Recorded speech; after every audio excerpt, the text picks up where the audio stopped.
তো ডিপ ক্লাইন দিয়ে কীভাবে খেলবেন দেখা দেই। প্রথমত সেটিংয়ে ঢুকবেন, এখানে যাবেন, যাওয়ার পরে ফার্স্ট অফ অল আপনাদের তো ইনেবল ফাংশন যেটা এটা চালু করতে হবে, এটা চালু করবেন।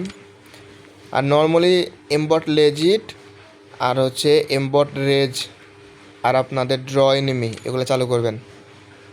Enable function, aimbot legit, aimbot rage আর ড্র এনিমি এগুলো চালু করে খেলবেন। হালকা ড্রাগ করে খেলবেন, মানে এনিমির কাছে যায় হালকা ড্রাগ মারবেন, হালকা একটু ড্রাগ দিলে হেডশট লেগে যাবে। মানে একদম সরাসরি কিন্তু মারলেই যা মারবেন তাই হেড এরকম লাগবে না, হালকা ড্রাগ দিবেন তাহলে হেড লাগবে।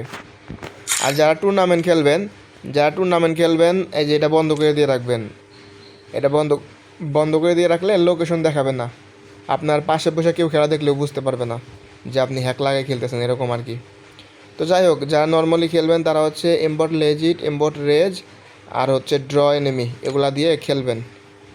এগুলা দিয়ে খেললে মোটামুটি চলবে। এনিমিকে হালকা ড্রাগ করে মারবেন তাহলে হেড লাগবে। মানে যারা বুঝেন না তাদের জন্য এটা, আর যারা জানেন কোনটা কেমনে খেলতে হয় তারা ইচ্ছা মতো খেলেন, সমস্যা নাই।